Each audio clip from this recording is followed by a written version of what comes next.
Ladies and gentlemen, I hope you've had a lovely day, and my name is Alan Willison. It's my pleasure to welcome you to this meeting of the Hertford Astronomy Group. First of all, let me say Happy New Year to you. I hope you've all had lovely holidays and that Father Christmas brought you all the presents that you were looking for. For those of you in the university, just the usual housekeeping rules, that the fire alarm, if it does go off, please leave by the doors safely and gather on the car park so that we can check everybody is safe and sound. Can we also ask you to make sure your mobile phones are set to silent or vibrate or whatever you want to do. And just finally, if you need the toilets, they're just outside near where Tony is, near the admissions desk. For those of you on Zoom, lovely to see so many of you here. The only thing to say to you after the Happy New Year greeting is please mind the space bar on the computers. If you're new to us, just give us a little wave. Hey, lovely. Thank you very much. Lovely to see you.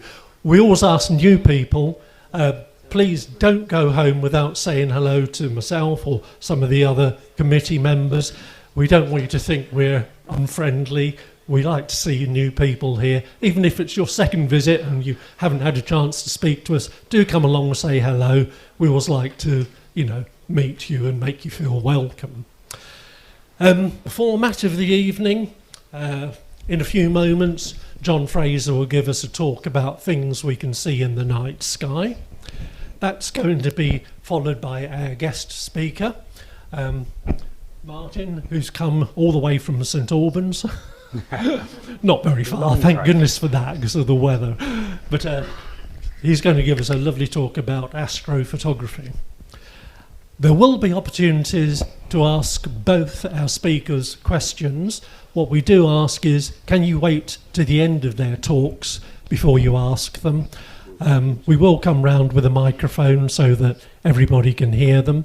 For those of you on Zoom, if you want to ask a question, if you could submit it via the chat facility, we'll make sure it gets read out here.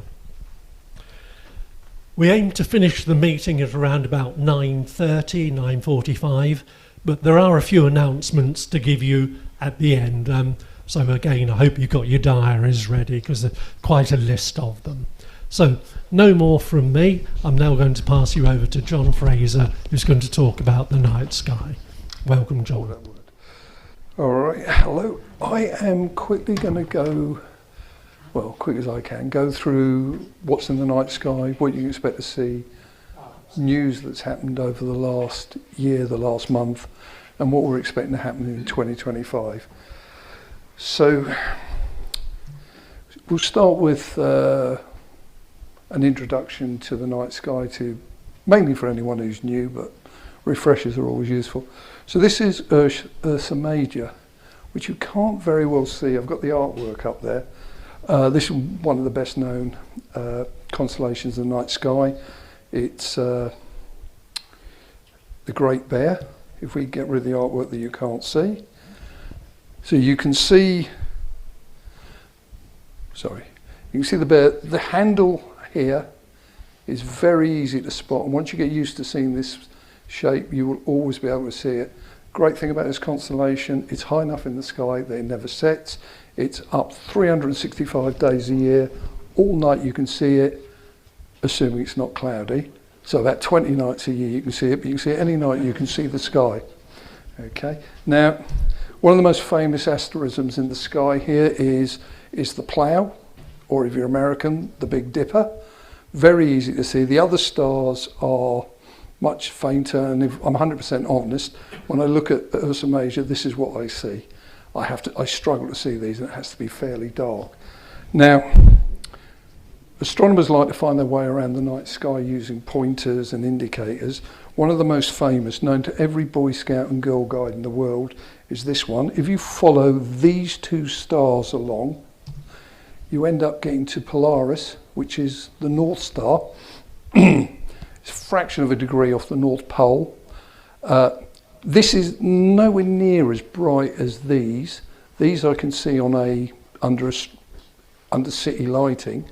This, I struggle a bit, and the rest of these stars aren't as good, but you can see it. There aren't any brighter stars around here, so it is fairly easy to pick out. There's a lot of stuff that's worth seeing around Ursa Major. I tend to stick with the Messier objects because you should, Messier objects. So we've got the beautiful Pinwheel Galaxy just sitting over here in the sky, M81. M82, the Cigar Galaxy. One of the very first talks I came to quite a few years ago at this group was about the discovery of a naked eye supernova in this galaxy. The Owl Nebula sitting just fractionally below the Plough, and one of the most beautiful face-on spiral galaxies, M101, the Pinwheel Galaxy. This area was very empty of anything. Even on the big telescopes on tops of mountains, there was very little to see here. And this is where they got the Hubble Deep Field from, where they pointed it out for a couple of weeks and just got thousands of galaxies. Okay, so the moon. I'm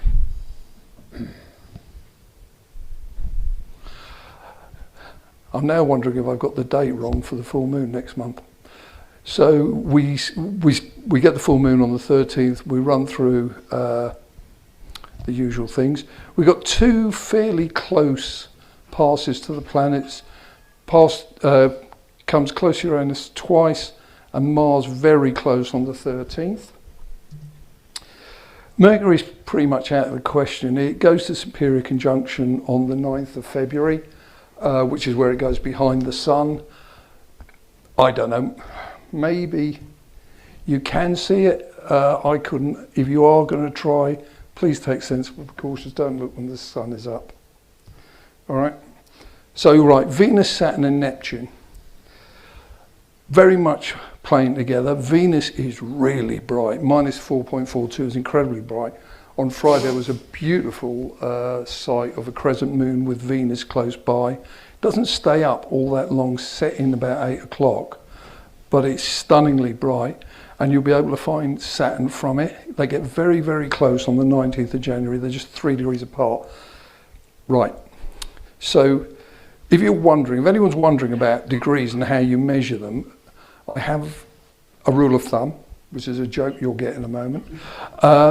If you hold your finger out at arm's length, you're about 1 degree separation each side of your hands. 3 fingers is about 5 degrees. Your fist is about 10 degrees, and that will stop heavy metal fans in their tracks, but also give you about 15 degrees separation. So if you want to know how much 3 degrees is, it's somewhere between that and that, so maybe about that at arm's length. Obviously, very rough rule. Okay, so Venus is heading towards its greatest elongation on about the 10th, so what's that, Friday. And then it's going to start heading back towards the Sun again and come round as the morning star. Saturn's pretty bright, magnitude 1.12, is a bright star, and it'll be the brightest star outside Venus. Neptune is just over here. Now it's way too dim to see even with the best eyes, but it gets very, very close, just 3 degrees away from the moon. So that would be a good way to pick it up if you've got a scope that can see that or get to there. All right, Mars has a close encounter with the moon as well on the 13th of January, just 3 degrees as well. On the 16th it reaches opposition. Opposition is where you've got the Sun, the Earth and Mars, so we get the full face. I've just been told that it will be brighter on the 12th because the orbit of Mars is taking it further away from us at the moment, so it won't be quite as bright, but it will be full-on illuminated. And again, it's magnitude 1.31, so after the Sun, the Moon, and Venus, and Jupiter, which I can't remember, this is the brightest. These are bright, believe me. Jupiter's nearly out of the horns of Taurus, just coming out. Uranus is over here, still lining up quite nicely with the Pleiades, and we've got a nice pattern here. So on the 5th of Feb, about a third of the distance between the Pleiades and the Moon, if you go down, You can find it. If you're young and you've got good eyes, you might be able to see it. If you're a bit older like me, or a lot older like me, you'll be able to pick it out with a small scope. It'll look like a turquoisey star. Okay, so about a year ago, in fact, exactly a year ago, I discussed or said what I thought might happen in 2024, what we had to look forward to. So it started with the eclipse. Well, the eclipse had to happen. Fiona and myself went out and we saw it in Texas, and it was a magnificent sight. It's an unbelievable sight. There's one in Spain next year. I would recommend it to anyone if they've never seen it, or anyone if they have seen it. Go and see a total eclipse. It's an incredible experience. So Ariane 6 launched, its new heavy launcher from the ESA. I think it was about a month late. Vera C. Rubin Observatory hasn't seen first light. They're definitely making progress. It's now scheduled for August this year. The Europa Clipper took off. It's going to take about 6 years to get to Jupiter, but something to look forward to. New Glenn. I actually thought they were going to launch New Glenn on my birthday at one point. They didn't. They still haven't launched it, but it definitely didn't launch last year. So we were going to have the first rocket launch, vertical rocket launch from a British port, the one up in the Shetlands, Saxe Void. They tested I think it was the RFA-1 rocket. Looking at Jerry, who's nodding, excellent. They tested that, there was a fire, it exploded or something exploded, did a lot of damage. They're still going, they're still in business. I went to their website, they're talking about new partnerships, new companies planning to launch. They tell me everything except when they're going to launch. So maybe we'll see it this year, maybe we won't. And we had 4 absolutely incredible Starship launches. So, you know, I mean, one thing had to happen, there was no doubt, but we got 3, we got 50%. This year, what we're going to look forward to this year, we got a total eclipse of the moon on the 14th of March, visible from the UK. Unfortunately, it's happening in the morning, and the moon is going to set before it is fully eclipsed, but it's still worth seeing as it goes. 29th of March, we've got a partial solar eclipse that we can see from here. It's about 30% of the sun will be covered. I'm sure the group will, I'm sure the group will talk more about this. But if you're going to look at the total eclipse, please look up the safe way to do it. You know, use proper glasses, eclipse glasses from a reputable astronomy store. Use the pinhole method. You stare at the sun, your life in astronomy is not going to be a long one. The 7th of September, we've got another total lunar eclipse. We've got 3 eclipses we can see from Britain. This one's almost the exact opposite of the one in March. It starts before the moon rises, but we get to totality after the moon's up a couple of hours. Solar maximum. This is something you never know is happening until it's happened. It's about 11-year cycle we get with the sun, and we're about due for it to start a decline. We've had some brilliant auroras here. Steve put up one a couple of months ago of an aurora that you can see in Potter's Bar. You know, I saw one from our garden a couple of months ago. I know loads of people have seen them, but this will probably be the best year for a while. So if you're planning to go to Iceland or Norway to go and see it, this would be a good year. So the Vera C. Rubin makes it onto this list. This is due to go in August. They've made a lot of progress. The mirror's in there. The biggest digital camera ever created is in there. This is going to take an image of the night sky every 3 nights, I think it is. It will map out the patterns of dark matter in the sky. Very exciting. Takes time to get there. We will get there. New Glenn. New Glenn is meant to launch this week. Nobody knows what day. I don't think they've actually decided on the day. And I just checked on my phone. They still haven't launched it. New Glenn has got something like a 45-ton to low Earth orbit launch. It's got a 7-meter fairing. Now I've put this right next to the Starship launches because Starship does 100 tons, and has a 9-metre fairing, so substantially bigger. But the thing is, when New Glenn launches, it will be a complete system. It will be a rocket that will be used for full-on launches. Starship is still in development. New Glenn went down the more traditional path of you build things, you test them together, and when you launch, when you're ready, Starship is chuck them up in the air and see what happens and see what you can learn. Two different patterns, both have their merits. Starship, they're doing new designs, they're changing them around. There will be more launches this year. So, last month. So I'm going to start last month with something that happened last year.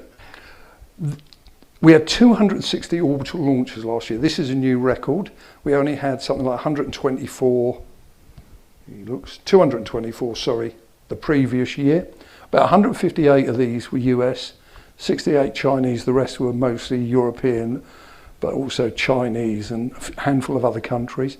Now, if we look at the graph of the number of launches each year, you can see this is starting to take the shape of an exponential growth.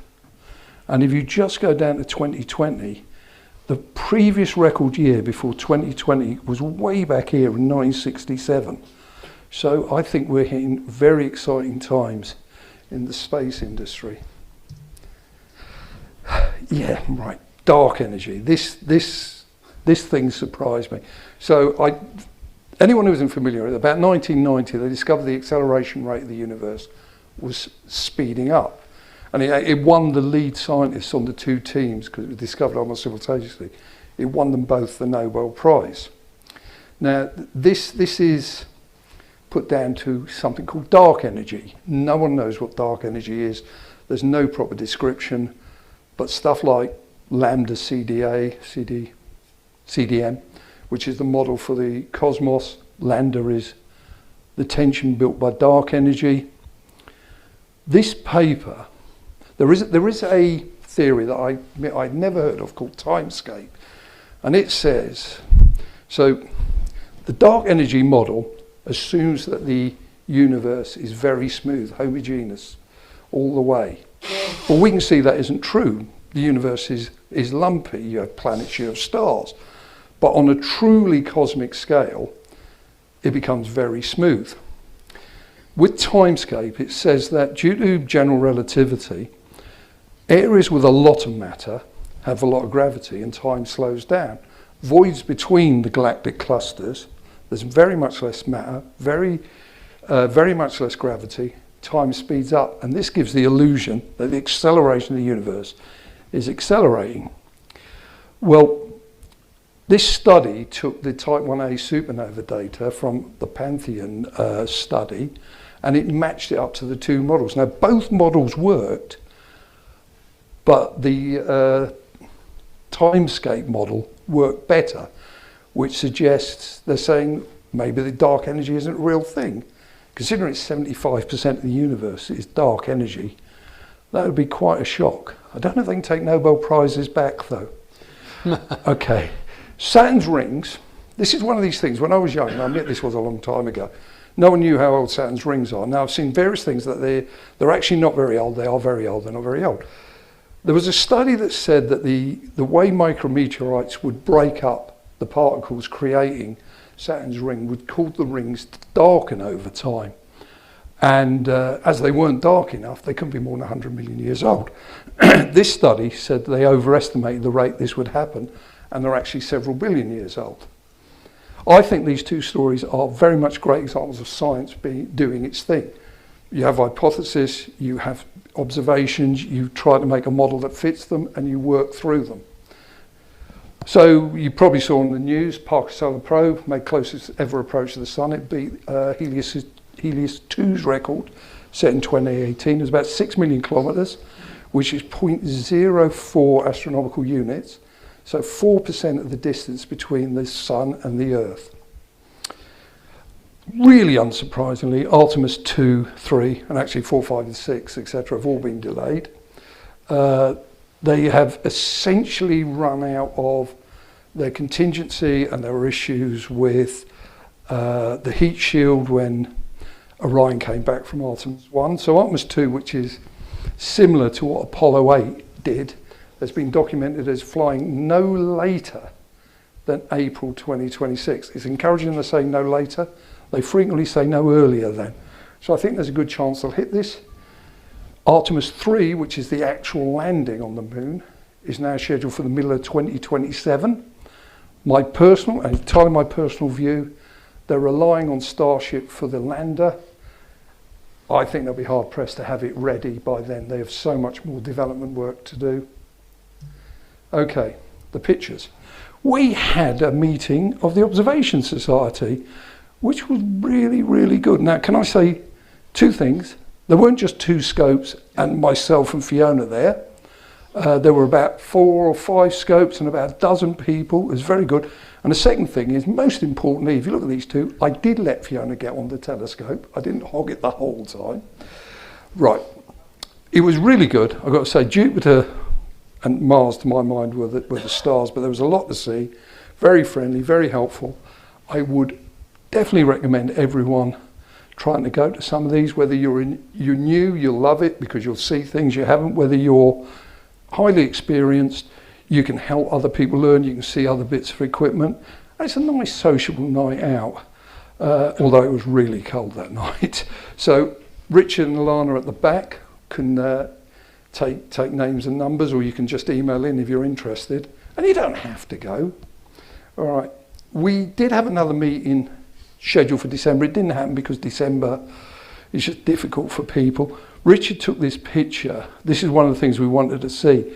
That is the shadow of Io, I think, crossing Jupiter, which would have been great to see, but everyone seemed to have commitments.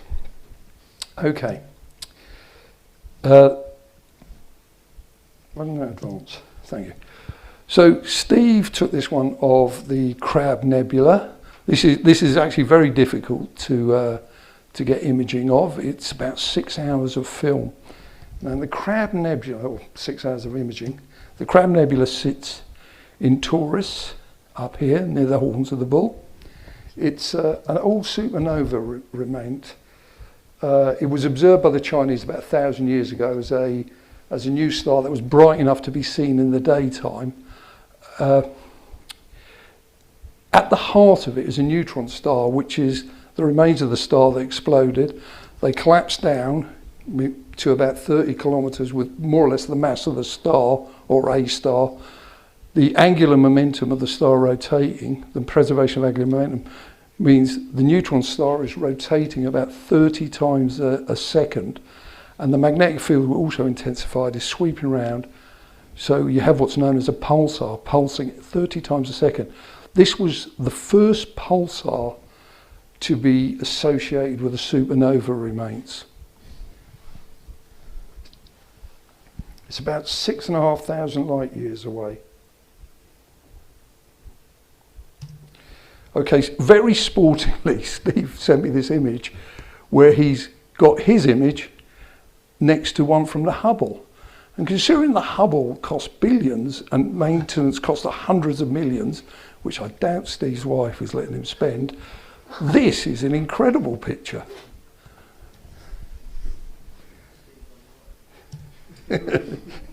Yes, Steve's was on the left. All right, another one from Steve. He said it was his first attempt at using a robot telescope in Spain. This is the Triangulum galaxy. So this galaxy is a lot smaller than ours. Milky Way is about 100 billion stars to 400 billion stars. Triangulum's 50 billion, and he said only 50 billion, only 50 billion. So this is 50 billion stars, but it is the third largest galaxy in our local group. So the Milky Way is bigger, and Andromeda, I think, is about half as big again as the Milky Way. But as the Milky Way and Andromeda may be merging, this will eventually be the second biggest in our group. It's about 3 million light years away. Oops. Sorry, I should have said. Unusually, in my opinion, for deep sky objects, it actually is named after the constellation it's in, rather than what it looks like. So it's sitting there between. I could never see this constellation, but it's sitting between Taurus and Andromeda. And the final one from Steve. These are obviously a composite image. The detail on Mars is brilliant. You can see why Lovell thought there were canals on there. Was it Lovell who thought there were canals? Lovely crescent of Venus. There's never any features on the cloud tops of Venus, but it's a lovely crescent of Venus. This one of Jupiter is outstanding, but what I think is amazing is you look at Ganymede here, you're getting details on the surface of Ganymede, which is amazingly good image. Okay, Peter Goodhue, he's, oh, you know what, that's washed out. There's a much better image on my screen. This is a planetary nebula, KN59. I think it's in Draco. I've got to confess, Peter takes pictures of planetary nebula. I struggle to find out where they are. I mean, how he can take pictures of them. This was 89 hours of processing, and I'm sorry, it is much better. It's very washed out on that screen. This is Able 72, 3,500 light years. Apparently there's some dispute about the distance. 3,500 light years, another planetary nebula. Really lovely, lovely shot. Okay. This is the Jellyfish Nebula, which is, like the Crab Nebula, is supernova remains. Apparently there's been a lot of study done here, a lot of work done on the cloud of expanding gas coming away from the supernova colliding with the molecular cloud. It's about 30,000 years ago they think it exploded.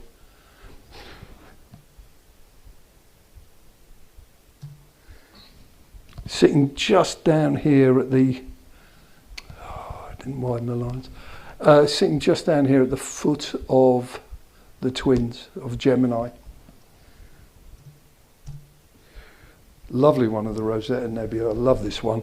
5,000 light years ago, it looks like a tunnel. It's just like something out of a start of Doctor Who. Just a beautiful picture. So this again is a star forming region. This sits Monoceros, not a constellation I'm particularly familiar with, but it's very close to Orion up here in, I can't see that. Yeah, there's Orion up here in the corner. Finally, I think I've saved the best till last. This is my favourite deep sky object. I love this object. This is the Horsehead Nebula. It is a dark nebula, so it absorbs the starlight, which is why it looks like it's cut out of the sky. It's part of the great molecular cloud complex. I think there's more than one cloud in Orion. It sits just here underneath the first star in the belt of Orion. Now, I know it's very hard. It's a bit strange, to my opinion. I love this. I have never seen it. I know it's difficult to see, but ironically, it's not difficult to find. So I do need to put some time in to try to see if I can find that. But this is one of the reasons I got interested in astronomy as a child, was the Horsehead Nebula. And there's the Flame Nebula around it as well. There's a lot there. Anyway, sorry, that's it. Any questions? He says, hoping no one says anything.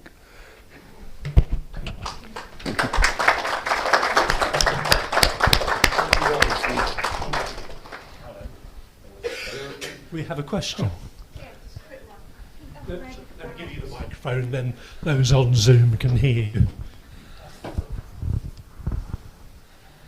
Yeah, so I think I read in the paper about a planetary conjunction this month. I presume that's basically just the planets being close to each other and lined up with the moon. Is that what that is? It may not be that one, but I mean, a conjunction is just when the planets look like they're close together from us, because I mean, obviously they're very far away, but as they come together, we see they have no scientific merit, but I think they look great. I just think it's quite nice to see them grouped together, but it is exactly that. It's just when they get together. I don't know which one they're talking about, but I know the one with Mars. If you go a bit further north than Britain, certainly Norway, the moon will occult Mars. It will go in front of Mars and you can see Mars disappear behind it and then a few hours later come right back the other side, which would be something I'd love to see.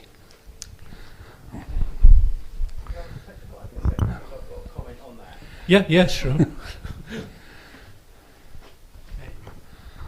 I was just going to say, I saw a similar article which actually talked about planetary alignment. And when all they were saying was they're in a line across the sky, so it was a lot less exciting than the headline proposed. But it is very nice to be able to find some of the dimmer ones when you see, well, I can see Jupiter, I can see Mars, and I know halfway between is Neptune. It is quite useful at times. Sorry. Okay, do we have any more questions for John? Any on the internet? Okay, well, thank you very much indeed. It takes a lot of time to put that presentation together, and you've covered such a wide range of subjects there. So I'd like to say thank you very much indeed, John, for doing that. Thank you. I'll now pass you over to Jerry, who's going to introduce our speaker. It's a great pleasure to introduce our first speaker of 2025. Martin Lewis is various things: an engineer, a part-time planetary imager, part-time telescope maker. He has made 2 Dobsonians, one with a diameter of 224 millimeters and the other 444 on Dobsonian mount. Dobsonians, yes. Yeah. So, huge, and he's made the mounts for them, and so on. His talk is about astronomy imaging, and in particular with electronic cameras. Now, astro imaging is something that a number of our members are really interested in. We have a separate group purely devoted to the subject, but I'm sure that everyone here is going to be interested in what obviously is going to be a very visual presentation. So I'll hand you over to Martin. Good. Thanks, Jerry, and thanks everyone for coming out on such a cold, wintry night. I suppose it could have been worse, it could have been clear. It's definitely not that tonight. This is a talk about planetary imaging, going through the planets from Mercury through to Neptune, and sort of trying to describe the state of the art in amateur planetary imaging. So I'm going to start with a quick overview of planetary imaging, the modern method of planetary imaging using a digital video camera, and then work through the solar system, picking out examples to give you an idea of what is at the leading edge in planetary imaging today. So what's the big deal with imaging the planets? Surely it's easy. You put a camera on the end of the telescope, point it at Jupiter, take a photo. The problem is that the detail that you're seeing is very small, and you're working at the resolving power of the telescope, and when you're trying to pick out such tiny detail, lots of things have an influence on what you can see. Here's quite a detailed image of the Orion Nebula. Pretty good, and I'm going to superimpose Jupiter on that, and that's Jupiter in comparison, so you get an idea compared to a deep sky object of the fine levels of detail that you're working at. So to image the planets, you obviously need a telescope. It needs to be driven to follow the planets. You have a video camera, possibly with some magnification in there from a Barlow and various filters.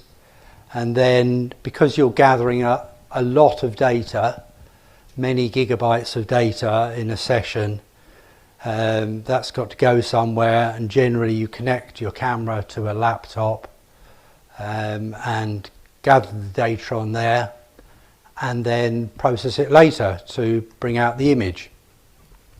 So here is a typical digital video camera. These are readily available, and they're designed for astronomy use, for planetary imaging use, and with that you would record a video of the planet. So you'd later process that video and combine the best frames from the video where the air was the steadiest into a single image, and then you can process that to bring out the detail. So you might start typically with a 4 gigabyte video and process that down into one single image that might only be 100 kilobytes. Because you're combining many images together, it's effectively a long exposure made up of many short exposures. So if you want a long exposure, why not just take a long exposure of the planets? And I'll describe why. So here's the Pictomidi Observatory in the Pyrenees, built at a fabulous location in on the leading edge of the Pyrenees, built there because the seeing is exceptionally good, and it's primarily a planetary imaging observatory. And here's an image taken with a 1 meter scope in 1988. So this is typically what you would get with that telescope. So this is about 1.5 second exposure of Jupiter.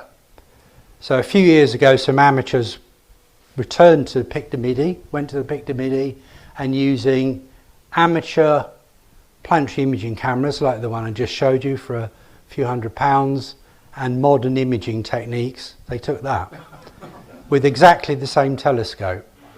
So it's exactly the same optics, the same observatory and everything, and you can see the wealth of detail in that is, you know, on a par with a planetary probe.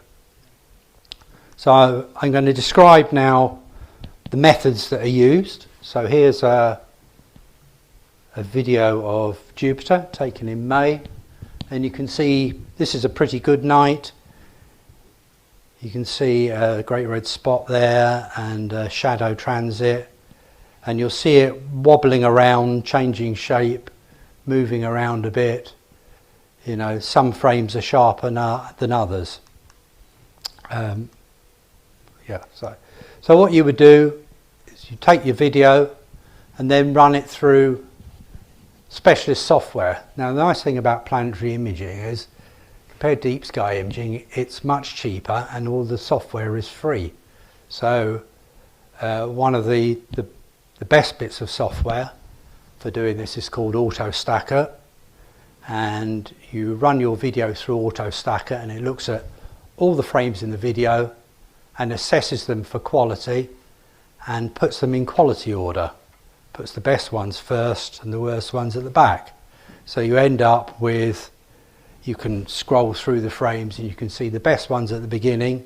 So hopefully you can see the one on the left there is the sharpest, and over on the right hand side it's not so sharp. And you've got the ability in AutoStacker to select whether you want to take the best 50% or the best 15% or whatever. So here in this example I've kept the best 50% and binned the worst 50%. So you've got 880 frames or so. The program will then combine all those images together. So each frame contributes 1/880th to the master image, and it combines the whole lot together, and you can see at the end there you've got the averaged frame. Now you might say, well, that's not as sharp as the first frame, is it? No, it's not as sharp as the first frame, but it's 880 times longer, and that means it's much smoother and it's averaged. So it's averaged itself out. So atmospheric turbulence won't generally move the great red spot out. It will move it around, but on average it will be in the right place. And if you do that with all the detail and build up an average image, all the detail in general, it might be a bit fuzzy, but it's in the right place. And because it's a long exposure, you can then stretch it. So here we go. This is now an 18.5 second exposure.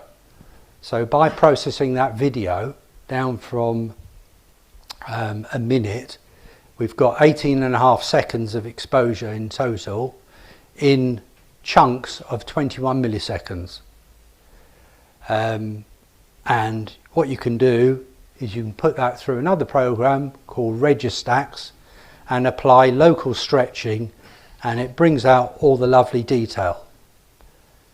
Well, why can't I just pick the best frame and stretch that? You know, going back here, you can see the frame on the left there is the sharpest of all. Let's just stretch that. Well, if you do that, that's what you get, because it's noisy. Because the exposure is short, you get what's called a lot of shot noise. I'm sure you've seen it. If you've taken photos in very dim light, it tends to be very noisy, and that's to do with the quantum nature of light, in that when there's not many photons, there's a lot of variation in the number of photons, so you get a lot of noise, and so you get that. So you need that long exposure to be able to stretch it. Okay, so that's a brief overview of planetary imaging. I'm now going to work through the solar system from Mercury through to Neptune. So these are the telescopes that I use in my home on the east side of St Albans. So this is 222mm Dobsonian, home built, on a home built equatorial platform. In my garden I don't have an observatory, so I can move it around to different points in the garden and get round trees and see different parts of the sky that I wouldn't be able to access if I was at one location. And then on the same equatorial platform is my 18-inch Dobsonian called Fossil Light. So that sits on that same equatorial platform, and that again is all home built. Didn't make the mirrors, but all the mechanics is built. So that was built in 1993 and has been used thousands of times since then. And I've clocked up now about 710 planetary imaging sessions, probably which half of them have been with the first telescope and half of them with this telescope. So this is my primary telescope for planetary imaging. So I'm starting with Mercury. So Mercury's closest planet to the Sun. It's a long way away, but it doesn't have an atmosphere, and you can see the rocky surface on there, and there's detail on that rocky surface. So you can see it's heavily cratered, there are plains, rays, valleys, mountains, and of course you've got phases. So that's an image taken with the MESSENGER probe. So back in 2008, when I first got into planetary imaging, I saw this image by a guy called John Boudreau, and he had detail on Mercury. I thought, that's absolutely amazing. Looks a bit like the moon, but you can see these spots and things like that, and they lined up with albedo features that you could see in MESSENGER probe images, and that really inspired me to have a go at imaging Mercury. But Mercury is quite hard to find. It's very close to the Sun. You can see it in a twilight sky when the conditions are good, and you can image it there, but it's generally very low. So although it's easy to find, it's very low down, and there are limited opportunities. You know, there's probably once a year when you get a decent apparition of Mercury, in the evening in spring or in the morning in the autumn time. If you want to image detail, you've got no chance of picking out detail then. It's too low. Much better to image in the daytime, higher up. But then it's very hard to find because it's very small, low surface brightness. And actually that's probably the hardest thing of imaging Mercury for me, because I don't have a go-to scope, is finding Mercury, especially when the phase is small. It is small, 4.5 to 13 arc seconds, and you do have difficulties because the seeing during the daytime is nowhere near as steady as it is at night. It's the same sort of problems that solar imagers face. But if you want to pick out detail, that's the time to image it. So here's an example, imaging the surface of Mercury. Early-ish in the morning, 8 o'clock in the morning. It's 24 degrees from the sun, so it's about as far away as it can get from the sun. 7 arc seconds, and it was magnitude 2, around about magnitude 0, but nice and high, 29 degrees. So that's using my smaller scope. I'm using an infrared filter because that helps steady the views, and I'm using a modern mono camera there with very short exposures. And one of the key things with imaging Mercury, apart from the safety aspects, is that you've got the sun nearby, and as well as presenting a danger, you've got a big source of heat heating up the inside of your telescope. So you must shield the sun from entering the tube. So I have this big screen there, which is on a long telescopic painting pole on a weighted base, and I can move that around, and the end of the telescope has got to be in that shade all the time. Any heat entering the telescope and heating up the inside of the tube will cause convection currents and destroy the image. So that's pretty much what it feels like imaging Mercury. It's quite scary. You've got to know what you're doing. You've got to be very aware of where the sun is, and not accidentally sweeping up the sun, because you'll burn out the camera very, very quickly.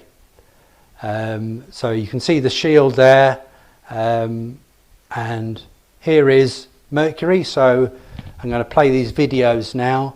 So this is it on the screen there, jumping around. You can see what the seeing does to Mercury, and a bit of a closer view. You can see it's pretty horrible. So what you would do is collect, because they're very short exposure times, sub 1 millisecond, you'd collect, typically in a session, maybe 200,000 of those images through videos. So on that particular morning, I took 10 videos through one infrared filter, 9 videos through another, and combined them all. Because Mercury rotates very, very slowly, basically you can just add them all together into one video and then sort it in one go, which makes it much easier. So what I did is I picked 4% of the frames, and you can see the 2 frames from the 2 sets at the bottom there, and hopefully you can see they're very similar. So that tells you that those aren't, that lump there that you see there is a real feature and not just noise, because it's in 2 entirely independent data sets. So that's it on the left, the combination, and then I use a process that I've developed myself, where you take the planet, spin it to create a mask. So you do a radial blur, you spin it, and then you subtract it off the planet, and that gets rid of this diffraction effect. So you've got this diffraction edge rind here, and doing that gets rid of that and dramatically improves the image quality. So there you see the final image with my image on the left, the messenger simulation on the right, so that's based on messenger probe data, and then the one in the middle is the degraded version of that messenger data, and you can compare that with my image and see that many of the features match up. So another planet that shows phases is of course Venus. So here's Venus, 11 degrees elongation, just 5 days before inferior conjunction, and an absolutely breathtaking sight in the telescope when it's a tiny thin crescent like that. Absolutely amazing. Venus, in order to, if we go back, so that was at 11 degrees and very thin, but it's a 180 degree arc. But because Venus has got an atmosphere, when it gets very close to the sun, light can filter through the upper atmosphere and extend that arc to more than 180 degrees. So if Venus is within 6 degrees of the sun, the ends extend and become the so-called horns of Venus.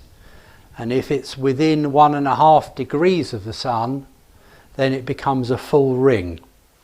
So not all inferior conjunctions have an elongation where Venus is closer than 6 degrees to the sun. It'll pass above or below. It can be like 8 degrees when it's the closest. But in 2020, it approached within 2 degrees of the sun.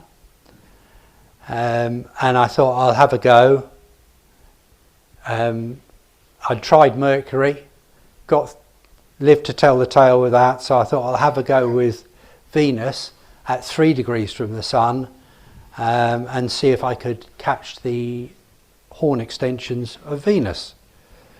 So here we are. It was on the 1st of June 2020, period of lockdown, fantastic skies, I'm sure you remember, weeks and weeks of cloudless skies and sunshine, which was brilliant for imaging Venus. On that particular day it was 3 degrees from the sun and above the sun, altitude of 30 degrees, and you can see my scope set up there again with that screen. It was quite breezy, so I had to put guy ropes on the screen because it was moving around. There's the scope, and here is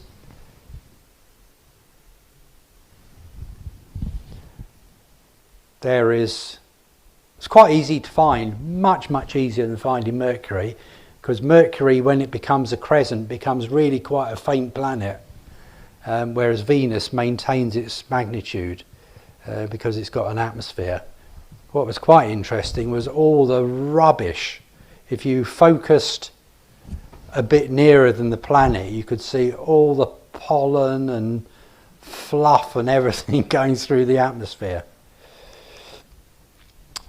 So I took 9 videos with the mono camera and 10 with the colour camera, combined those and got these. So the day before, 31st of May, you can see that was 5 degrees from the sun, so you can see the horns there. And then when it was 3.3 degrees from the sun, that was 2 days before inferior conjunction, you can see they're extended even more. And then that's the final image, and then that's the colour image. Onto Venus still. Venus has got a very dense and opaque atmosphere, but if you image it in infrared, typically you can't see any detail. It's quite a bland and featureless, because you're just looking at these thick cloud tops. There's an image taken in 2020 again. As I said, it was brilliant for Venus then, and you've got another very good apparition coming up, particularly in February, where Venus will be quite high in the southwest sky. If you image it in ultraviolet light, you start to see some structure in the clouds, but you're not looking at the surface, you're looking at cloud tops. But you can see some really interesting cloud patterns on there if you put a UV filter in front of the camera. However, if you put a 1000 nanometer filter in front of the camera, the clouds become partly transparent, and with the right setup, because Venus is a hot planet, it's giving off a lot of infrared radiation, you can actually see variations in that thermal signal from the planet. You can actually see the surface of the planet. So here's a spectrum of the radiation from Venus, and we are right over here in this peak. So there's quite a few peaks But this peak here, 96% of this radiation is from the very surface of the planet. There's this other stuff here which you wouldn't catch in a silicon-based sensor anyway because it's very low sensitivity. Sensitivity is quite low at 1,000 nanometers and it drops off considerably. But these other things are air glow and other emissions in the atmosphere. Now it's quite fortunate the Earth's atmosphere, these are windows in the Earth's atmosphere, that our atmosphere is transparent in this important region. So it's the fact that Venus is hot, the fact that the atmosphere, which is mainly sulfuric acid droplets, is transparent in that band, and the Earth's atmosphere is transparent in that same band. So it all comes together to allow you to see the surface. So it's quite a difficult thing to image the surface. You need a large aperture, you need the right equipment, particularly the filter, but those have become available at much lower price in recent years, and you need to choose the right camera because you've got a very bright day side and then you've got a faint night side, and you can get a lot of secondary reflections from the day side if you pick the wrong camera. So one of the biggest problems is that the night side is very dim, as I said. It not only can be swamped by the day side, but also if you're imaging it in bright twilight, that wash of light is enough to drown out the image.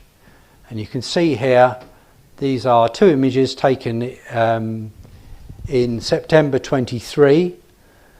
On the left hand side with the sun 5 degrees below the horizon, and on the right still below the horizon, it hasn't risen yet, but minus 1.7 degrees below. So you can see the sky brightness on the left is 9 and on the right is 200, so it's 20 times brighter. In just rising from minus 5 degrees to minus 1.7 degrees, the sky is 20 times brighter, and you can see the extra noise that wash of light. You see all this extra noise in there, and that's from all that extra light, and the variation in that wash of light imprints on the image. So you've got a much better image on the left. So you need to image when the sun is more than 5 degrees below the horizon. And I did this plot with measurements that I took in September 23, showing the brightness of the sky as a function of solar altitude. And you can see you've got to wait until the sun is more than about 5 degrees below the horizon before it's dark enough. So here you've got a brightness of 2000. On that scale, the night side is 200, so it's down here somewhere. So it's a tenth of that. So once you get up here, it just completely swamps the night side. Another problem is the bright day side. So the glare from that bright day side can completely drown out the night side. If the phase is too large, then you've got a much bigger day side, you've got a much smaller night side, and the whole thing is smaller anyway, so it becomes really problematic to see the night side. Conversely, when Venus is has got a very small phase, less than 15%, that's great. You've got a lot of night side, not so much day side, but the trouble is when that happens, it's very close to the sun, so it's very low down, and then seeing effects come into play and all your detail gets smeared out. So here's an image. So this is typically what you would get. So this is unprocessed. You can just about see the night side there. This is the day side, which is overexposed by about 100 times. So you can see this crescent is massively bloated by the fact it's overexposed. And I've just taken a cross section through there, and you get this. So this is the day side here. So this is the brightness on this side, and this is the position here. So here's the day side, which is this bright area here, saturated. And this is the background over here. See that little step there? Just barely visible, that step. That is effectively the night side signal. Just adding 200 to this curve here. So you can see this is glare from the day side. It's a massive amount of glare from the day side. And a tiny little signal there, just that little step. So typically the range in which you've got a 3-week period to image the night side of Venus, when it's 15 degrees phase up to 35 degrees phase. And you can see that's at 17 degrees. This is where the limb of Venus is, that's the night side. The night side, you've got all this region here where you haven't got too much glare, and then the glare takes over and you lose it all. But you can see by the time here, this is 31%, which is this last curve. You've only got a little flat portion before the glare takes off. So you can see that once you get to about 35%, you've got no night side, and it's all taken over by the glare. This probably illustrates it in a much simpler way than all the words that I used. So here you can see small crescent, lots of night side, nice and big, but it's all fuzzed out because Venus is low. Here it's much higher up in the sky, 50% phase, but you can see all the glare from the day side. You've got a small night side, and it's angularly so much smaller because it's much further from Earth. So at 50%, it's just, you can't see much. So there's probably about a 5-week window where it's worth trying, from 40% to 5%, and optimum is a 3-week period from 35% to 15%. Anyway, that's all a preamble to what I'm going to show, which is one particular day in the middle of September, 15th of September, when Venus was perfect. So 24% phase, right in the middle of that optimum window, 30 degrees altitude. This is my scope set up in the back garden. I was imaging over the house, which I've never normally imaged before, which required me to be under this tree, which meant I couldn't set the telescope up properly because the top of the telescope, that normally I set it up vertically, would be in the branches of the tree. So I had to make a special gantry to hold the telescope on its side and allow me to build the telescope up under the tree. Set it up the night before, got up at 5 o'clock in the morning, set up. Venus was there. It was a lovely clear morning. This is the setup. So I'm using a Pixeltech 1010 nanometer filter with a 38 nanometer bandwidth. That costs about 170 quid. So previously, a filter for doing these sort of observations, you had to buy 2 filters, and altogether it came to about £700. So much more attainable now, and I used this camera. So there's me looking towards the east over the rooftops, and here are images of the night side of Venus. This is before any stretch, and then after doing a histogram stretch, you can see this mottled night side coming out, and there's the final image. So you can see all this detail here. So the darker regions here are higher regions that are cooler, so they emit less radiation, and then you can see the match up with this is a Magellan radar image of Venus showing the topography of the surface.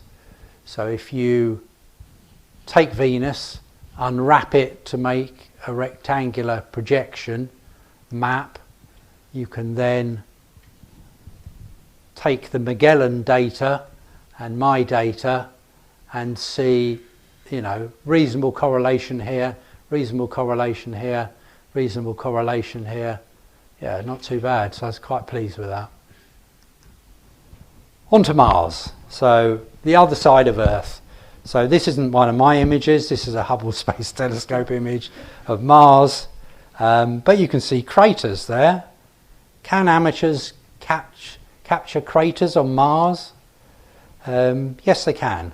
When the seeing is good, and if you've got a large enough aperture and Mars is near to opposition and big in the sky, then you can. So here's a video of Mars jumping around, as we saw with Jupiter and Mercury. That's quite a good video. So this is from the 3rd of November 2020. 2020 was a good year for me. This is 21 days after opposition. This is using my big scope now. And this is the image that I got from the 3rd of November. And there are 2 craters that are visible there. So you've got Huygens crater here, that circular feature, which is the impact crater, and Schiaparelli here. And there are other craters that you can see on Mars. So you can see on the 5th of November, it's another image, and again you can see Huygens there. Oops, I think I've skipped one, did I?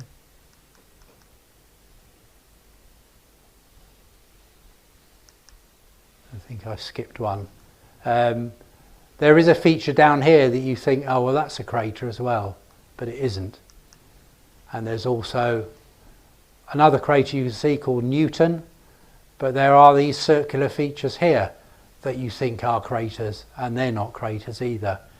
And this is Olympus Mons, so this is a big volcano, and these are Tharsis, the 3 Tharsis volcanoes here. So these aren't craters as well, but there's three craters that you can see in amateur equipment.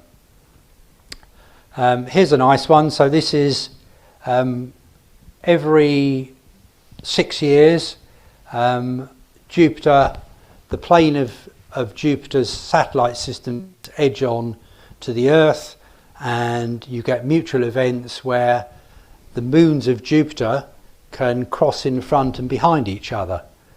And this was a video that I took. So this is Ganymede passing in front of Io. So Io, you see Io just appears out of nowhere. Well, it's appearing out of the shadow behind Jupiter. So there's Jupiter, you can see on that side is quite sharp, here is much fuzzier, and that's because it's well past opposition, and that means the shadow isn't behind it, it's off to one side, so that's why Io suddenly appears and then crosses behind Ganymede. So you can see there that montage that I've done showing what's happening at different times and clearly showing Io passing behind the much darker Ganymede. Talking of Ganymede, Ganymede is 1.6 arc seconds across. It's very, very small, but with a large scope and in good seeing you can see detail on it. So here's a video of Ganymede now, taken in October 23. So you can start to see, you know, are there features on the surface there? Indeed there are, and if you process it, you get that. So, are those real features? Is it just noise? I don't know. Well, here is Planetary probe, WinJupos simulation based on Planetary probe, and you can see a lot of these features match up. So this big circular area matches up with that. bright spots there.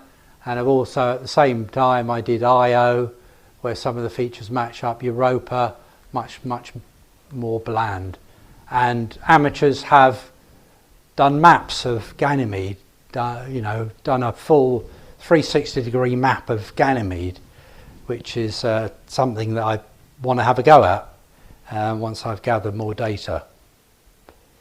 So when you talk about planetary imaging, you think, well, with amateur, what's the size of if you had a star, an infinitely small point, in a telescope, you probably know it forms a disk with rings. It's not a microscopic, a tiny little dot. It forms rings. This to scale is, with the same telescope, this is a star, Aldebaran,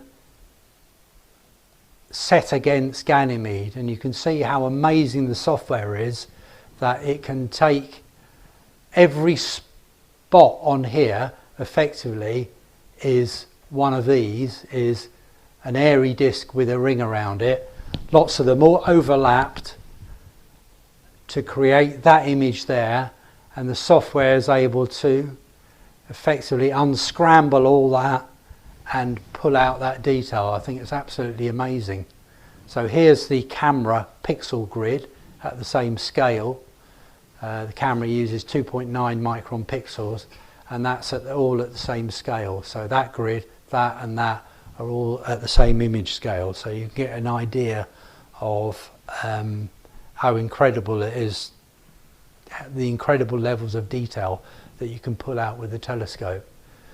You still can't beat Dawes limit. So there's this limit that was used for double stars, says that if two stars are separated from my telescope by 0.3 of an arc second, then you can resolve them. So that's Dawes limit, and that is sort of on a par with the size of the detail that you're seeing in Ganymede. So it's not like you are, it's not super resolution, much higher than the diffraction limit of the telescope. You are working at Dawes limit in good seeing. On to the ice giants. So here's Uranus, and Uranus has got rings, a set of rings. These are taken with the Keck telescope, 10 meters, and you've got a whole load of rings there, the brightest of which is the Epsilon ring. So it has been imaged at the Pictomidi telescope. As I said, that was set up for planetary imaging, and hopefully you can see. So this is Uranus. It's been strongly processed, which has enlarged the image of Uranus, but hopefully you can see these faint rings around the outside. So for 5 years I tried every winter to image those rings, reading up about it, improving my equipment, improving optical tubes, improving the baffling in there, without success. And then on the here's another image. So this is taken by two amateurs using a 508mm scope. So it's a big scope, 20-inch scope in Australia, and they just picked up this hint of the ring. Don't know if you can see it there, around Uranus. So I knew it was going to be tough. So anyway, 13th of January 2022, seeing was really good. Uranus is high up. I thought I'll have a go, and if I don't get it this time, I'll give up. So I took 35 4-minute videos that took 2.5 hours. So I gathered data for 2.5 hours. In the middle of it, my wife phoned me and said, can you come and pick me up from the station? No. So I went and picked her up from the station, left it running, came back and carried on imaging, and I was so glad I did. So this is the final image. So these are 1, 2, 3, 4. I don't know, the other one, I think the other one's there. So this is the normal image. So you can see this boreal area. So this is the northern hemisphere, and you see that all the time with good images of Uranus. You see that northern hemisphere. Let me show you the video. So this is what a good video of Uranus looks like. So you can see it's quite crisp. That's about 3.5 arc seconds across, so that's about twice the size of Ganymede. So I took 35 videos, processed them, and I found that only 5 videos, I picked the 5 best videos and processed them. And this is the best video, and you can see processed, and you can see something going on there.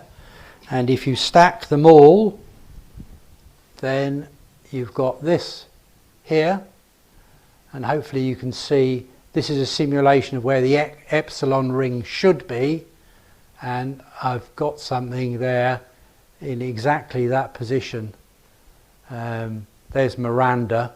So the ring is on a similar sort of level of brightness as this moon, the faintest of the 5 brighter moons around Uranus, and it is similar in brightness to Miranda. So I knew I'd caught it. So after 5 years of trying, I succeeded. I was absolutely delighted. The outermost planet, the outermost of the ice giants, Neptune there. So very dim, very small. You need a large scope, good optics, good seeing, and you need a high sensitivity camera to see it. But occasionally you get storms on Neptune. There are some that are captured with the Keck telescope in 2015, 2017, 2019. If you thought that video of Uranus was a bit noisy, this is what Neptune is like, which is more like a globular cluster than a planet. But through the power of planetary imaging processing, when you combine that together, you get that. And in 2017, there were indeed 2 storms. You see those 2 brighter spots there? And if you take 2 videos, you can see them moving.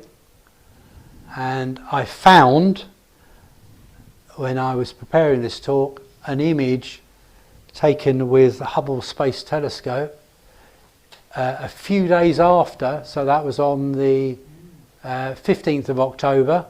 On the 6th of October, Hubble happened to take an image of Neptune showing these 2 spots here that matched up nicely with those 2 spots at the same latitude and similar separation.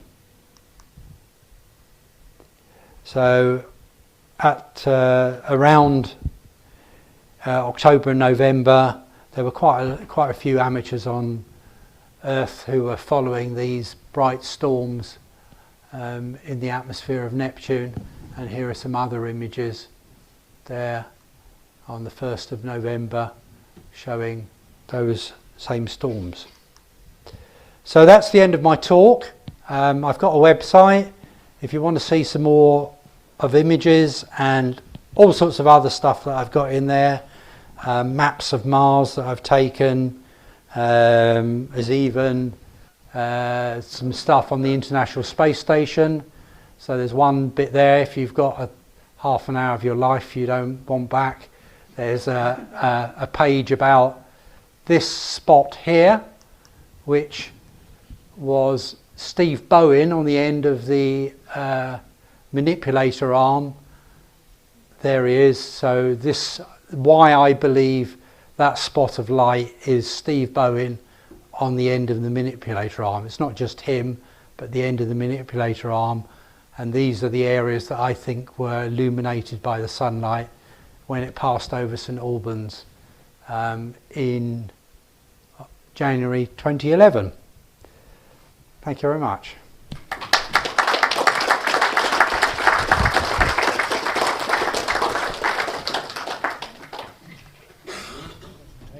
And not only that, but the visuals were fantastic, and you can quite understand why Martin has been shortlisted for astrophotographer of the year.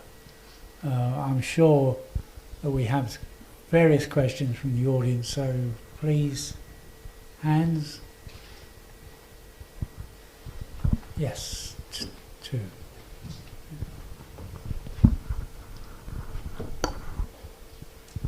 Yeah, I'm amazed the sort of images you're picking up from St Albans, which is not exactly a dark sky area.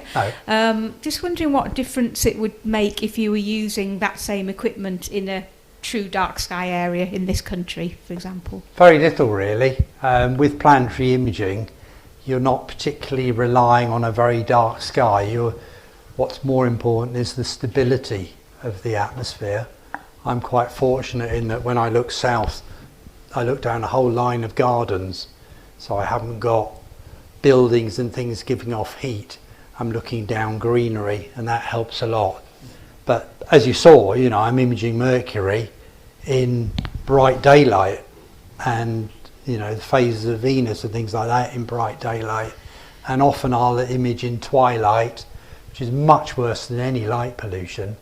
So truly, you don't need a dark sky, and that's one of the reasons why I got into planetary imaging, living in St Albans, is because deep sky isn't that great there.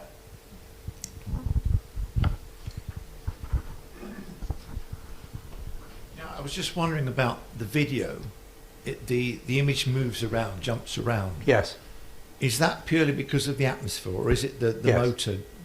No, it's the atmosphere primarily, and if there's any sort of breeze, that'll move the scope around a bit. But generally, it's the refraction effect of a turbulent atmosphere that moves it around.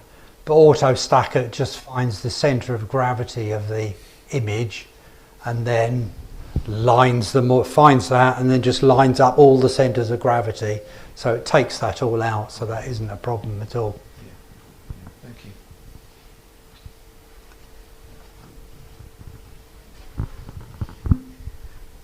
The video of the Io passing in front of, I can't remember which moons it was now. Yeah. That, Ganymede. Yeah, Io passing behind Ganymede. Yeah, that was incredible. I was just wondering in terms of like the exposure times, because obviously Jupiter's so much brighter than the moons. Was that a composite of Jupiter rotating? No, so that's... How did you capture that? Yeah, so those are... So the moons are a bit dimmer, but I didn't... that's probably about right. Io is a similar brightness to Jupiter. Ganymede's a bit darker, so that's probably fairly authentic. To get that, I was capturing, for each frame of that, I was capturing 30 seconds of video, and then going on to the next 30 seconds of video, next 30 seconds of video, and then averaging each of those to produce a frame. So you've got 30 seconds of video, one frame, next 30 seconds of video, another frame.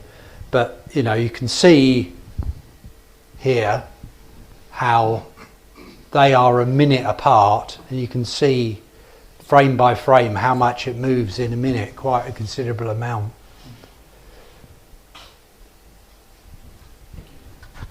Any others? Any other questions? Okay, we have a question Three on online. Zoom. Three Yeah. questions on Zoom.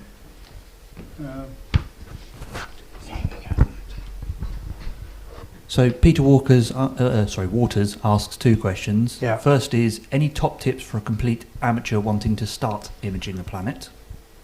And the Right. second is, how long does the processing of the videos take? Right, okay. So if you want to start, presuming you've got a telescope that tracks, then the first thing to do is to choose a camera, and probably the easiest cameras to use are sold by ZWO and Player One, and you can get those from lots of companies like First Light Optics or something like that. I would start with a colour camera rather than, so if you want to make colour images, there's two ways of doing it. You can use a one-shot colour camera that's got colour filter elements, they've got a Bayer colour matrix in front, so like you have with a normal domestic camera, or you can have a mono camera and then you put a red filter in front of it, take a red video, do the same with a green filter, take the same with the blue, and you've got 3 videos, and then you combine that. That's a lot more faff. And honestly, colour cameras these days, one-shot colour cameras are so good that, and it's so much less effort. I would always recommend going for a one-shot colour camera, and all the colour stuff I've got here that I've shown is all with a one-shot colour camera. So one-shot colour camera, maybe £150, you can get quite a good one-shot colour camera these days. They're much more sensitive, much lower noise than they used to be, and you need a fast laptop because you're gathering a lot of data, so you do need a solid state hard drive. This isn't a state-of-the-art computer, but it does have a solid state hard drive. That makes all the difference. This is about 15 years old now, but it works very well because it's got a very fast hard drive. So you just need decent laptop, decent camera. Probably the biggest piece of advice I can give to someone starting out is get the image scale right. So many people start with too small a planet, and then the image processing software's got nothing to grab onto, and you end up with a tiny thing that's got no detail in it. There's a rule of thumb, which is that the F ratio, so that's the ratio of the aperture of the telescope to the effective focal length, the F ratio, say with an SCT telescope it's F10, that ratio should be 3 to 5 times the pixel size in microns. So if you've got a camera with 2.9 micron pixels, it will be F9 to F15.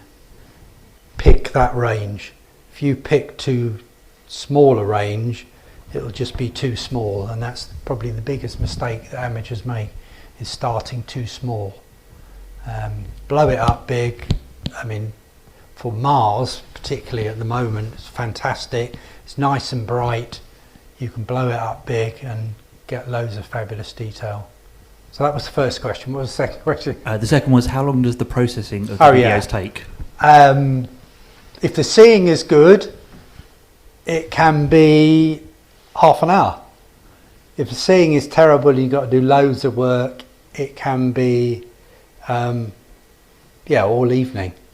I mean, last Thursday was fantastically clear, so I did Venus, Saturn, Jupiter in full colour, Jupiter in infrared, Jupiter in methane, and then I did Mars in one-shot colour, I did Mars in blue, I did Mars in infrared, and oh crikey, and then it was clear the next night, so I had all that data again, and I think I had 450 gigabytes of data for those 2 evenings.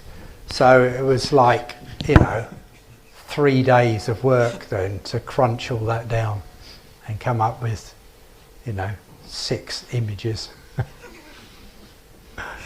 You need to have the storage. Yeah. So that was another question. Yeah, so we've got a third question. This one from Peter Jenkins. Yeah. First says, an amazingly clear and detailed explanation of some of the challenges of astrophotography. Thank you. Did you build 2 telescopes for the challenge and experience, or were you able to design in features not readily available in commercial products? Yes, very good question. So I built them, you would imagine I built the small one first for practice and then built the big one, but that's not the way it worked.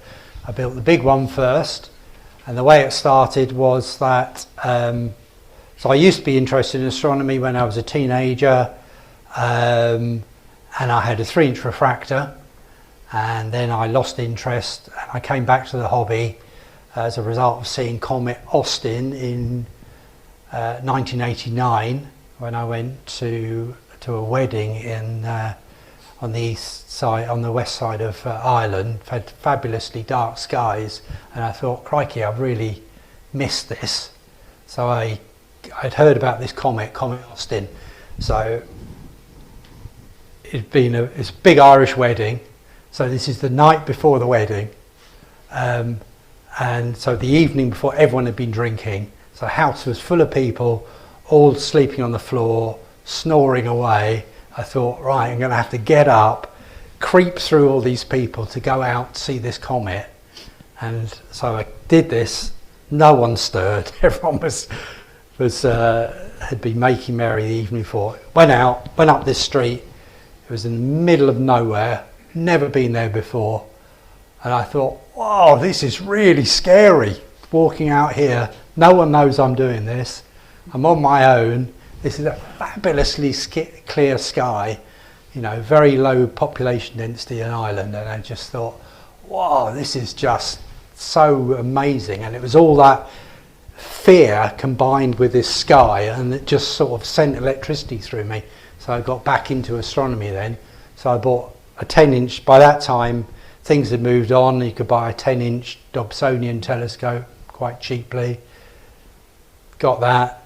Started drawing deep sky stuff. Thought, I really need to get a bigger scope to see much more detail in galaxies and planetary nebula and things like that. And then I saw an advert in a magazine for Broadhurst, Clarkson and Fuller, who were selling an 18-inch telescope for £2,000.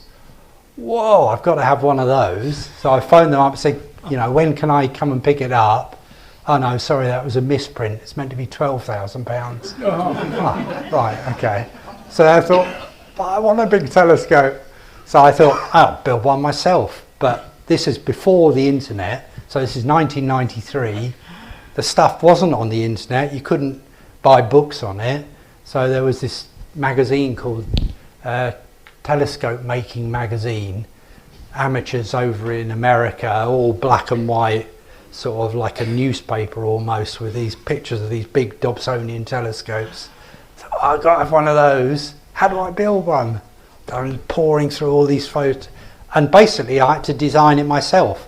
So there weren't guides, and I just did it on my own without talking to anyone, just looking through these magazines, seeing what information I could find, and coming up with my own solutions to a lot of the mechanical problems. And I was driving to Cambridge, so every day, and then building it in the evening. So I had a lot of time, an hour there, an hour back. I had 2 hours a day of thinking out how I was going to do something, and then an hour to do something in the evening, and then the next day another 2 hours. So it was really slow. So it took 3 years to build it, 3,000 hours of thinking time and building time, but it's got a lot of innovative designs that's I've not seen any other telescope, and it's still, this is now 32 years on from building that, and I'm still using it. Every clear night I'm out there with it, and it's served me so well. So yeah, it's very valuable to me, that scope. Sorry, that was a long answer. No. I take it was less than 12,000 though. Oh yeah, it was £3,000 for everything. Yeah. Yeah, but £10 an hour times 30. Well, yeah. Forget that. Yeah. Won't mention that. I've got a very quick question. Yeah. You haven't mentioned ADCs, atmospheric dispersion correctors. Do you use them? Yes, absolutely vital. So an atmospheric dispersion corrector. So if light enters the Earth's atmosphere at an angle, the atmosphere acts like a prism. So if you look at Polaris, for example, and take an image of Polaris, you'll see, even though it's 52 degrees high, it's spread into a little spectrum. And that happens to all the detail gets smeared vertically by the Earth's atmosphere into a mini spectrum. And that's disastrous as far as the detail goes. So fortunately you can buy a thing called an atmospheric dispersion corrector, and it's got prisms in it that are of the opposite sign to the Earth's atmosphere, so they cancel out that atmospheric, the prismatic smearing, and absolutely vital. Obviously, depending on the altitude, the amount of dispersion varies, so the prisms are variable. You've got 2 prisms with levers, and probably one of the most popular pages on my website is a couple of pages about atmospheric dispersion correctors, how they work, how you adjust them, the best ways of using them, what different types are out there, and so on. But they're not that expensive now, about the price of a medium price eyepiece. Absolutely valuable, and it's the presence of atmospheric dispersion correctors and improved colour cameras that's really moved things on in planetary imaging. Colour cameras have much wider bandwidth filters, so they're much more prone to atmospheric dispersion effects, so you definitely need an atmospheric dispersion corrector with a colour camera.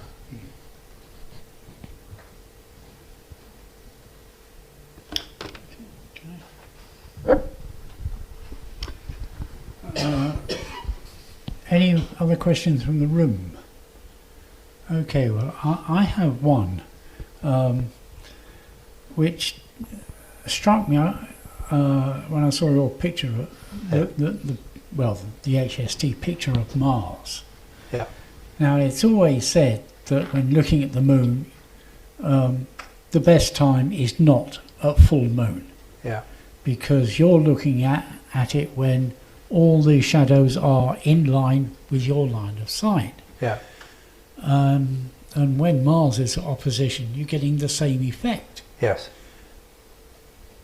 Would you say it's better when Mars is more at an angle that you can see shadows from the edges of craters and from mountains on the surface? You can often see, so something like Olympus Mons or the volcanoes, when they're near the edge, you can start to see some profile to them when they're at the edge. Away from opposition, Mars gets small very rapidly. Yes. So when it becomes full, and then it becomes gibbous, and then it becomes full again. So what's called quadrature, which is where it's 90 degrees from the sun in the sky, that's when it shows the most gibbous phase. But then it's a lot smaller, so you're much less likely to see features. Detail. You need it to be close, and then unfortunately it is full on. But if you do wait for these features to get to the edge, then you can start to see the topography, because it's sunrise or sunset, particularly on the volcanoes. Are there any more questions online? No? In the room? In that case, I'd like to once again say it was a terrific talk, superbly illustrated, and I'm sure you'd all like to show your thanks to Martin.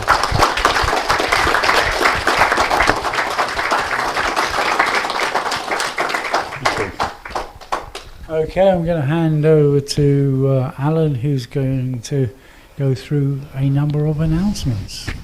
Thank you very much. Thank you very much, Jerry, and thank you very much, Martin, again. I've got about 7 or 8 notices, but I'll whip through them as quickly as I can. But if you've got your diaries ready, 17th of January, a week on Friday that is, it's the next Bayford Berry Open Evening. Those of you who've got telescopes and want to come and join us down at the domes to share them with the public, that's great. We'd welcome your presence there. If you're a little bit more tender and rather be inside and try and promote our club, again, you'd be very welcome to come along. If you want to go as a visitor, go online, you can get your tickets there. I believe it's about £15 per person to go along. Of course, if you come with us, you get in for nothing. 22nd of January, 2 weeks today, that's our Haggas meeting, the next meeting of our astrophotography group. That's here, and it's going to be an open meeting. So any questions at all from right at the beginning to very, very complex ones, just anything you like. If you want to come along to that, that's the 22nd of January. A week later, on the 29th of January, the Institute of Physics have their next talk. They've got Nick Evans giving a talk on quantum gravity. Details again can be found on our website, pre-book, and you can come along. They're free and very interesting talks. One that just popped up on our opening screens this evening, just announced today, 1st of February, Hertford Town Council are doing another one of their dark sky events. Last year they sold out their tickets within a day. Mind you, they were free. This year they are putting a little bit of a charge on, purely to stop people taking tickets and not turning up. That's on Saturday, 1st of February. Last year our club put on a really good display down there. We had an indoor display with photographs and all about our club. Outside was a little bit more challenging because it was pouring with rain. About half a dozen of us gathered underneath a gazebo, and we managed to read the price of hot dogs on the other side of the field. It was not the best of evenings for viewing. However, at the end, the sky did clear, and we were able to take a telescope onto the field and have a quick look at Jupiter and the Orion Nebula before we had to pack up.